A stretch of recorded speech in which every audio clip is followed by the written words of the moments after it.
This is Access 2019, Module 2, Part 5. In this last segment of Module 2, we will be defining the relationships between the tables, joining two tables together so that we can combine the data from both of those tables in our queries and forms and reports.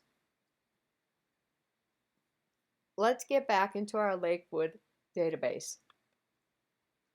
Now, in our Lakewood database, you should already have created all three of your tables: visit, patient, and billing. In Module 1, we also created a simple report, a simple form, and a simple query. All three of your database tables should be populated with data either from imports or from typing or both.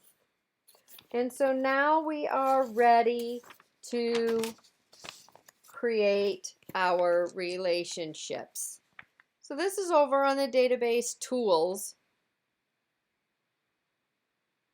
tab. You'll notice a relationships button. It opens up this show table window.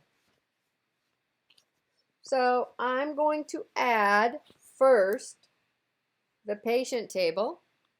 So you're either going to double click on patient. We'll add it that way. Then I'm going to add the visit table. The other way would be to click on visit and then click on add. So if I thought I was done and I closed that table and then I realized I needed it back. In order to get it back, you can click this Show Table button. It will open that window back up and then we can add the billing table. Sometimes you do have to move it to the side so that you can see because it might have added it behind. But once you get all of your tables added to your screen, you can then close the Show Table window. So the first relationship we're going to create is between the patient and the visit table. Sometimes I like to just drag that down a little bit so I can see all of the fields instead of having the scrolling bar. What we're looking for is a common field. So we're looking here, we have patient ID. It's the primary key in this file, so it must be unique. Over here in the visit table, it is the foreign key. Okay, so it's not unique in the visit table because more than one patient can have more than one visit. What we're going to do is we're going to click and hold down on the patient ID and then drag it over and point your mouse to where it says patient ID in the visit table and release the mouse. It will open up the Edit Relationships window. If it doesn't say patient ID from each of the tables, patient and visit, then I would click the X and try it again. Notice it says it's a one-to-many. There can only be one patient with a patient ID in the patient table. Because it is the primary key, it has to be unique, so there can only be one. But in the visit table, there can be many records for one patient. Okay? Now, enforcing referential integrity. We're going to check that box. What that means is, if I go to add a visit for an individual and they are not listed in the patient table first, it will not let me create a visit record for that person. I have to first go into the patient table and add the patient, then I can add visits about that patient. If you had someone in the visit table that did not have a patient record, that is called an orphaned record because there's no parent for it. There's no patient information to tell us who that is. And so we don't want those orphaned records, so we enforce referential integrity. It won't let us create them. We're also going to check cascading updates.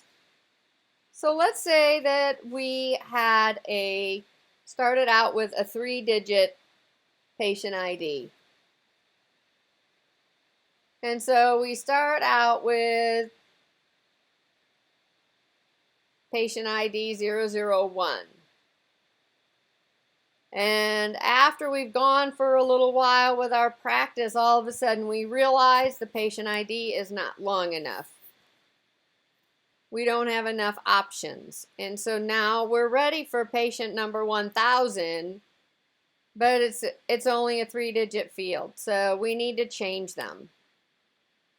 So we're going to make patient number 1 patient 0001, or maybe 4 zeros and a 1.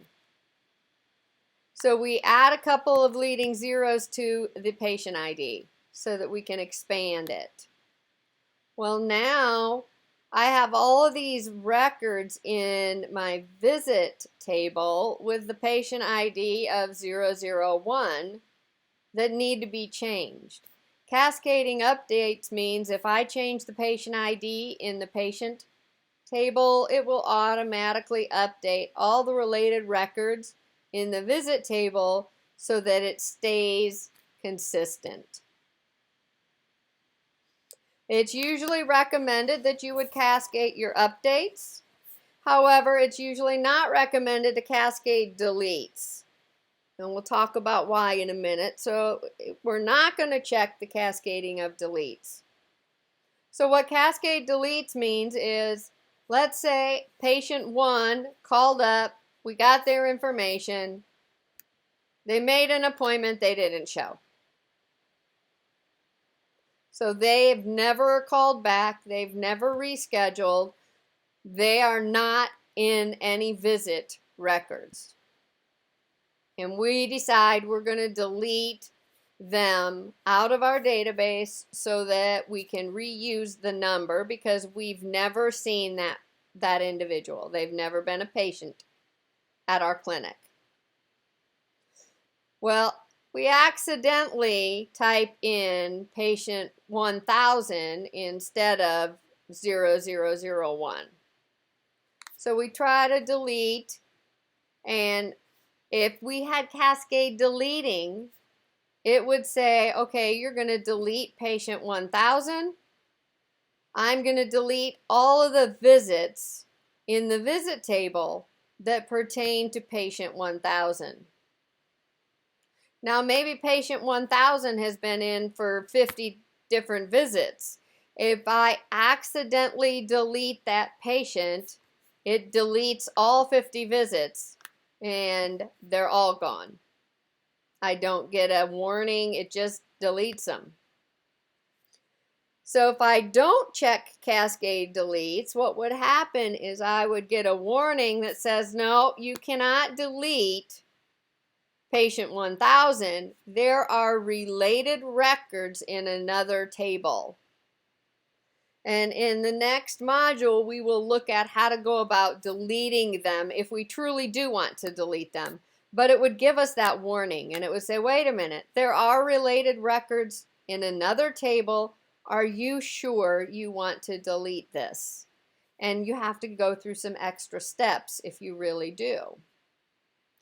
Now, if Cascade Deletes is checked, again, it would delete the patient and all 50 records and not give you that warning. So normally we would not check that. So we're going to say create, and it creates this line which has a 1 and an infinity symbol, meaning it is a one-to-many relationship, and it creates that relationship between your tables. Let's create one more, and then we'll come back and talk about why it might not have worked for you. All right, so we're going to start by clicking on the visit ID in the visit table. We are going to drag that on top of visit ID in the billing table and then release the mouse, and you can see that it pulled those in. On a side note, the names of the fields do not have to be the same. The content has to be the same.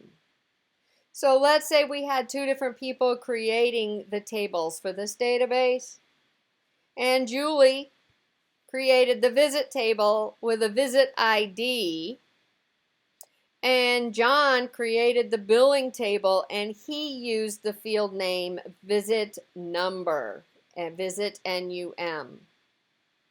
Even though the fields names do not match, if they contain the same information, they still can be used as a common field to build a relationship. So it's more about what the field properties are and what is contained within the fields than it is the actual name of the field. Again, we're going to enforce referential integrity. We're going to cascade updates, but we're not going to cascade deletes. Then we'll say create, and it built that table for us. If your tables did not build, it is probably because you have a typing error in the key fields in one of the two files. And those typing errors in your homework are only going to be on the few records that you typed, not the data that you imported. So it shouldn't be very hard for you to find the problems. Once you're done, you're going to save, and then you can close your relationships. Remember, before you submit your homework, the last thing you want to do is go to File and Compact and Repair your database. And now you would be ready to submit your SAM project if you're working on one.